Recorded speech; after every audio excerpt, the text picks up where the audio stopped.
विश्वं विष्णु वषट्कार भूत भव्य बहुप्रभु भूत कृद्भूत वृद्भाव भूतात्म भूत भावना.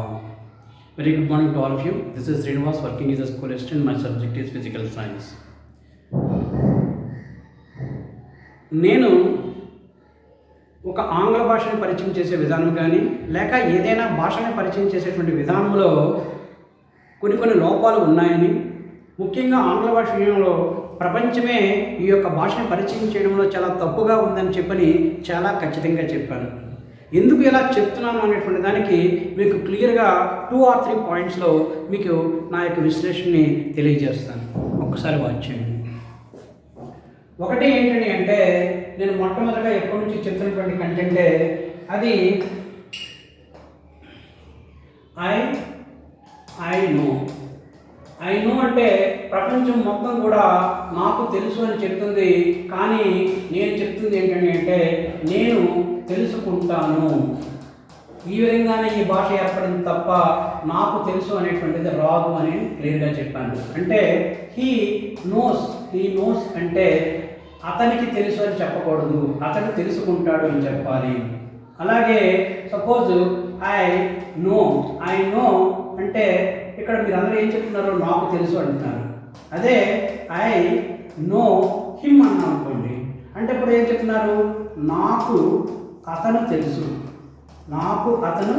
తెలుసు అని చెప్తున్నారు. ఇక్కడ ఈ యొక్క సబ్జెక్టివ్ ప్రొనౌన్ ఏదైతే ఉందో ఈ సబ్జెక్టివ్ ప్రొనౌన్ ఆబ్జెక్టివ్ మీనింగ్లో చెప్తున్నాం. ఇక్కడ ఏదైతే ఆబ్జెక్టివ్ ప్రొనౌన్ ఉందో ఈ ఆబ్జెక్టివ్ ప్రొనౌన్ అనేటువంటి దాన్ని సబ్జెక్టివ్ మీనింగ్లో చెప్తున్నాం. ఇది పూర్తిగా తప్పు. ఐ నో హిమ్ అంటే నేను అతనిని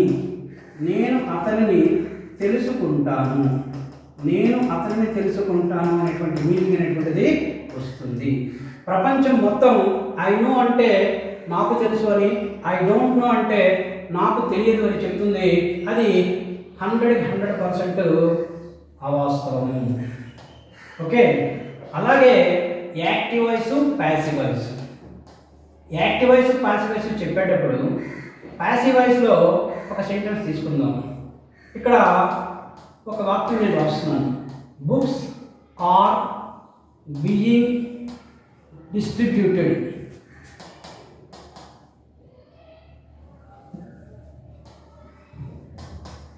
బుక్స్ ఆర్ బీయింగ్ డిస్ట్రిబ్యూటెడ్ అంటే పుస్తకములు పంపిణీ చేయబడుచున్నవి అని దీని యొక్క అర్థం.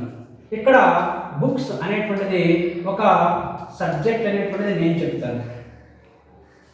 ఎందువల్ల అంటే ఆంగ్ల భాషలో సబ్జెక్ట్ అండ్ వెర్బ్ అగ్రిమెంట్ అనేటువంటిది మాత్రమే ఉంది తప్ప ఆబ్జెక్ట్ అండ్ వెర్బ్ అగ్రిమెంట్ అనేటటువంటిది లేదు. ఖచ్చితంగా మనము ఇది సబ్జెక్ట్గానే పరిగణించాలి. కానీ ప్రపంచంలో 85% of the persons who all have been teaching the concept of English language, అలాగే the sources who all have been giving the information to the students, each and everything they have been explaining the content of the English language for the passive voice as like this. This is object plus helping verb plus here being plus V3 plus so on for the present continuous tense. ఇక్కడ మీరు ఎవరిని చూడండి sir, 85% of the tutors, teachers, professors, lecturers, మేధావులు, intellectual persons అందరూ కూడా ఇక్కడ passive voice చెప్పేటప్పుడు object plus helping verb plus being plus V3 అనేటువంటి ఒక ప్యాటర్న్లో చెప్తున్నారు. అసలు ప్యాటర్న్తోనే ఒక లాంగ్వేజ్ని బోధించకూడదు, అది ఒక తప్పు.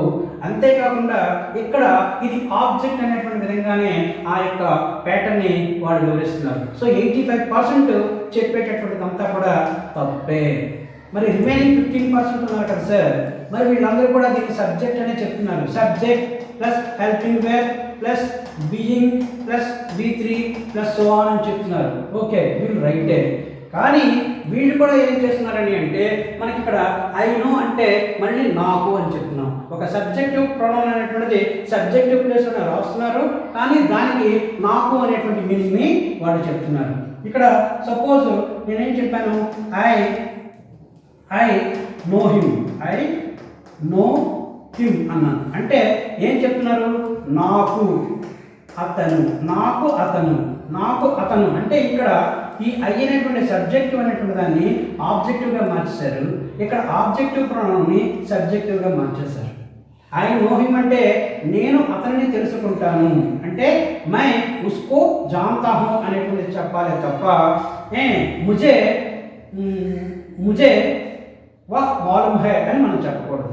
ముజే వహ్ మాలూమ్ హై అనేటువంటి మన విషయం చెప్పకూడదు. ఎలా చెప్పాలి? నేను అతనిని తెలుసుకుంటానని చెప్పాలి. So it is very clear sir. కానీ ఇక్కడ ప్రపంచం మొత్తం ఐ నో అంటే నాకు తెలుసు, ఐ నో హిమ్ అంటే నాకు అతను తెలుసు అనేటువంటి విధంగా బోధిస్తున్నారు. ఇది పూర్తిగా అవాస్తవము. ఓకే, సో ఈ యొక్క 2 పాయింట్స్ చాలు సార్ ప్రపంచం మొత్తం ఈ యొక్క భాషని తప్పుగా బోధిస్తుందని చెప్పగలగడానికి. అసలు నా కాన్సెప్టే వేరు సార్. అసలు భాష ఎలా వ్రాయబడింది, భాష అనేటువంటి దాన్ని మనం ఎలా బోధించాలి, భాషను మనం ఎలా ఇంట్రడ్యూస్ చేయాలి, అసలు ఇంగ్లీష్ లాంగ్వేజ్ అనేటువంటిది ఎట్లా వ్రాయబడింది, how the language of English had been written, how we have to explain the content of the English language to any one of the person. This is my main motto. That's why I am asking all the government officials of the government of Andhra Pradesh, please give me one chance to explain the content of the English language in front of the public to anyone of the channel on behalf of the government of Andhra Pradesh. Okay, so మీ అందరికీ కూడా చాలా క్లియర్గా నేను చెప్పాలన్న విషయాన్ని చెప్పాలని అనుకుంటున్నాను. దయచేసి నాకు ఒక అవకాశం ఇవ్వగలని ఆశిస్తూ సెలవు తీసుకుంటున్నాను. Thank you to all of you.